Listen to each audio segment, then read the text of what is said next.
जय हिंद दोस्तों। आइए आज हम देखते हैं कि भारत के जो प्रमुख शहर हैं वो किस नदी के किनारे बसे हुए हैं। ठीक, यहाँ से कभी कभी क्वेश्चन एग्जाम में देखने को मिल जाता है। ठीक, जैसे वनडे लेवल एग्जाम में अक्सर देखने को मिलता है। अगर पीसीएस लेवल भी एग्जाम में क्वेश्चन आते हैं तो वो क्या मैचिंग वाले होते हैं, यानी 4 शहर दे देगा, 4 जो है नदी दे देगा और उसे मिलाओ आपस में। ठीक, तो देखिए इसमें हम जहाँ मतलब जो रिलेट करना होगा बता देंगे और इसे मतलब वीडियो को पूरी देखिएगा और पसंद आएगी तो लाइक कर दीजिएगा और शेयर कर दीजिएगा। ठीक, तो देखिए शुरुआत करते हैं। इसमें पहली नदी है कि गंगा नदी के किनारे कौन सा शहर। तो देखिए हरिद्वार जो शहर है वो गंगा नदी के किनारे, और जो गंगा नदी मैदानी भाग में प्रवेश करती है तो कहाँ से करती है, हरिद्वार से करती है। कहाँ से करती है, हरिद्वार से करती हैं। याद रखिए क्योंकि ये क्वेश्चन एग्जाम में पूछा है कि गंगा नदी जो है मैदानी भागों में कहाँ से प्रवेश करती है, तो हरिद्वार से करती है। ठीक, याद रखिएगा। अगला है कि दिल्ली किस नदी के तट पर बसा है, मतलब दिल्ली जो है किस नदी के तट पर है, तो यमुना नदी के तट पर है। किस नदी के, यमुना नदी के। अगला है गोमती किस नदी के तट पर है, तो जो है गोमती जो है लखनऊ, यानी लखनऊ के नदी के, लखनऊ जो है गोमती नदी के तट पर स्थित है। और कौन सा है, जौनपुर भी है। जौनपुर शहर भी किस नदी के तट पर है, गोमती नदी के तट पर है। याद रखिएगा।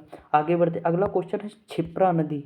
ये क्षिप्रा है, क्या है, क्षिप्रा। यहाँ क्या लगता है, कुंभ लगता है। मैंने बताया था इससे पहली वाली वीडियो में कि कुंभ 4 जगह लगता है। एक हरिद्वार में लगता, एक प्रयागराज में लगता, एक जो है उज्जैन में लगता, एक नासिक में लगता। नासिक में जो लगता है गोदावरी नदी के तट पर लगता है, उज्जैन में क्षिप्रा नदी के तट पर, और जो प्रयागराज में लगता है वो गंगा और यमुना के तट पर लगता है, और जो हरिद्वार में लगता है वो गंगा नदी के तट पर लगता है। ठीक, तो याद रखिएगा। तो क्षिप्रा नदी, उज्जैन किस नदी के तट पर है, तो क्षिप्रा नदी के तट पर है। आगे बढ़ते, अगला है कि बड़ौदरा किस नदी के तट पर है, तो वो है विश्वामित्री, यानी विश्वामित्री नदी के तट पर कौन सा है, बड़ोदरा है। देखिए सूरत किस नदी के तट पर है, तो ताप्ती नदी के तट पर सूरत है। याद रखिएगा। देखिए जैसे सूरत को याद करिए, सूरज, तो सूरज क्या होता है, तपता है। सूरज क्या होता है, तपता है, यानी तप्त बहुत तपता है, यानी तापी तापी तापी, यानी सूरज में ताप है यानी तापी। ठीक, और सूरज से सूरत हो जाएगा। इस तरह याद रखिए। और देखिए अगला क्वेश्चन है, मतलब अगला जो है शहर है वो अहमदाबाद है। कौन सा है, अहमदाबाद। तो देखिए जो अहमदाबाद है वो साबरमती के तट पर है। साबरमती जो नदी है उसके तट पर कौन सा है, अहमदाबाद है। ठीक, जो मोटेरा स्टेडियम बना है ना उसके बगल जो नदी बहती है वो कौन सी नदी है, यही है साबरमती। क्योंकि मोटेरा स्टेडियम या मतलब नरेंद्र मोदी स्टेडियम जो वर्तमान में है मतलब विश्व का सबसे बड़ा, तो कौन सा है, अहमदाबाद में स्थित है। और अहमदाबाद में उस देखेंगे जब मैच आप देख रहे होंगे तो मतलब जो फोकस करते हैं वो लोग कैमरा वाले, तो उसमें देखो एक नदी दिखाई देती है, वो कौन सी नदी है, साबरमती है। कौन सी है, साबरमती। इस तरह याद हो गया होगा। देखिए इसमें है द्वारका किस नदी के तट पर है, तो देखिए जो द्वारका है वो गोमती है, और ये गोमती वो नहीं है लखनऊ वाली। ठीक, ये गोमती गुजरात की है। गुजरात में एक नदी है उसी का नाम गोमती।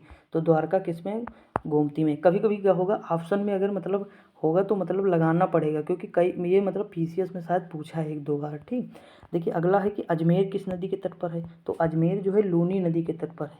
किस नदी पर, लूनी। अब देखिए जैसे मान लो मतलब नमक कहाँ है, नमक जो है लोन, लूनी, या मतलब थोड़ा रिलेट कर लीजिए कि मतलब नमक है राजस्थान में है तो लूनी अजमेर में हो गई। ठीक, अब जैसे कोटा, कोटा किस नदी के तट पर है, तो चंबल नदी के तट पर। ये तो इंपॉर्टेंट है भाई, याद रखें, क्योंकि जवाहर सागर बांध, राणा सागर बांध, और जो है महाराणा प्रताप सागर बांध, जवाहर सागर बांध, और जो है महात्मा गांधी बांध किस नदी के तट पर है, चंबल। मैंने याद कराया था कि कंबल, यानी गांधी जी क्या ओढ़ते थे, कंबल, कंबल से चंबल। याद कराया था कि नहीं, तो मतलब ना देखा होगा तो जाके वीडियो देखिएगा, क्योंकि वहाँ मैं रिलेट कर देता हूँ। ठीक, देखिए अगला है कि सरयू, अयोध्या किस नदी के तट पर, सरयू।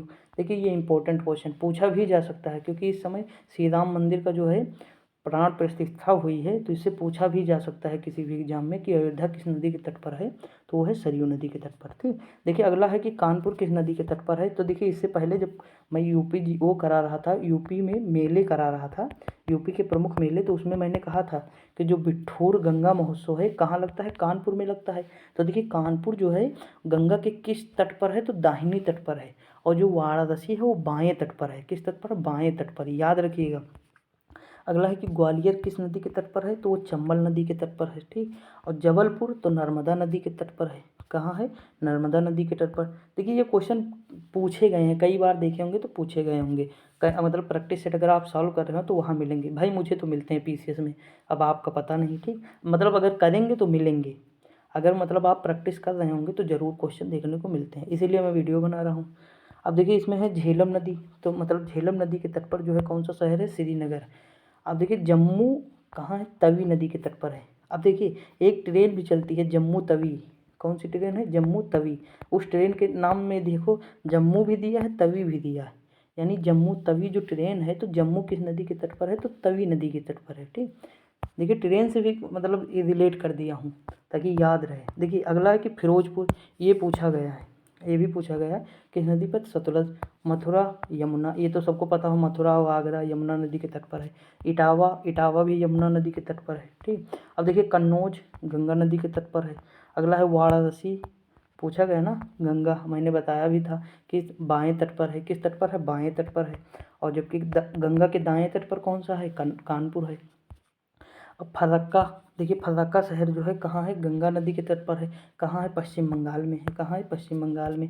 बिहार, गंगा और सोन, तो पटना किस में, मतलब पटना जो है गंगा और मतलब सोन के संगम पे बना है पटना। ठीक, तो याद रखिएगा। ब्रह्मपुत्र गुवाहाटी असम में है। ठीक, डिब्रूगढ़ असम में है, तो असम में कौन सी नदी बहती है, वैसे भी आपको पता, थोड़ा रिलेट करिए कि असम में गुवाहाटी है, डिब्रूगढ़ है, तो कौन सी नदी बहती है, ब्रह्मपुत्रा बहती है, तो आंसर क्या होगा, ब्रह्मपुत्रा होगा। ठीक, अब देखिए जैसे संबल है, संबल उड़ीसा का हो गया, कटक उड़ीसा का हो गया। ठीक, तो ये उड़ीसा में कौन सी नदी है जो बड़ी है, महानदी है। तो ऐसे रिलेट करके मतलब क्वेश्चन करिए। और देखिए एक हम ट्रिक बता दे रहे हैं आपको, जो नर्मदा नदी की एक सहायक नदी है, कौन सी नदी है, तवा।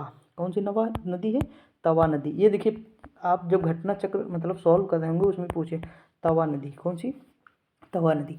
तो देखिए जो तवा नदी है उसे याद करिए तावा, यानी जो घर में तावा नहीं होता, तावे पर रोटी मतलब नरम नरम रहती है, तो जैसे तावे पर रोटी कैसी होती है, नरम, क्या होती है, नरम। तो नरम से हो गया नर्मदा और तावा से हो गया तवा नदी। तो तवा नदी किसकी सहायक है, नर्मदा की सहायक है। ठीक, ऐसे अब जैसे कटक है, तो कटक पे मतलब चावल अनुसंधान है, कौन सा है, राष्ट्रीय चावल अनुसंधान, कौन सा है, कटक। तो देखिए चावल कट कट बोलता है, अगर कच्चा चावल खाएंगे तो कट कट बोलेगा, तो कट से कटक। ठीक, और अंतर्राष्ट्रीय चावल कहाँ है अनुसंधान, तो ये है मनीला में, फिलीपींस में। ठीक, याद रखिएगा। देखिए जमशेदपुर स्वर्णरेखा नदी के तट पर है, ये इंपॉर्टेंट है क्योंकि ये कई बार क्वेश्चन ये भी पूछा गया। हम्पी तुंगभद्रा नदी के तट पर है। नासिक, मैंने बताया यहाँ क्या लगता है, नासिक में क्या लगता है, मतलब कुंभ लगता है, क्या लगता है, कुंभ लगता है। किस नदी, मतलब नासिक में, और गोदावरी के तट पर लगता है। ठीक, आगे बढ़ते हैं। अगला फिर कि हैदराबाद तो मूसी नदी के तट पर है। ठीक, हैदराबाद ये भी पूछा है एग्जाम में। कोलकाता हुगली, ये तो सिंपल है, मान लो कोलकाता जो है हुगली नदी के तट पर है। गोरखपुर राप्ती, ये भैया मोस्ट इंपॉर्टेंट है क्योंकि ये कई बार पूछा है एग्जाम में। ठीक, अगर आप लोग घटना चक्र सॉल्व कर रहे होंगे तो वहाँ देखे होंगे कि कई बार इस तरह के क्वेश्चन पूछे गए हैं। देखिए अगला है तिरुचिरापल्ली, ये कहाँ है, कावेरी नदी के तट पर। राजमुंदरी गोदावरी के नदी के तट पर है। राजमुंदरी है कहाँ पता है, आंध्र प्रदेश में है। कहाँ है, आंध्र प्रदेश, तंबाकू के लिए फेमस है ये। ठीक, आगे बढ़ते हैं। अगला है कि केदारनाथ, तो देखिए केदारनाथ जो है मंदाकिनी नदी के तट पर है, केदारनाथ। और जो बद्रीनाथ है वो अलकनंदा नदी के तट पर है। ठीक, ये जरूर याद रखिए क्योंकि कन्फ्यूजन होता है, क्वेश्चन भी पूछता है इस पर। ठीक, अब देखिए इसमें जो इतने थे, मैंने जितने भी इंपॉर्टेंट थे जो एग्जाम में आते हैं, बार बार पूछे जाते हैं, वो मैंने करा दिया। अगर वीडियो पसंद आई होगी तो लाइक कर दीजिएगा। ठीक, और दोस्तों तक पहुँचा दीजिएगा। आई होप आपको समझ में आया होगा। मिलते हैं अगली वीडियो में, तब तक के लिए जय हिंद।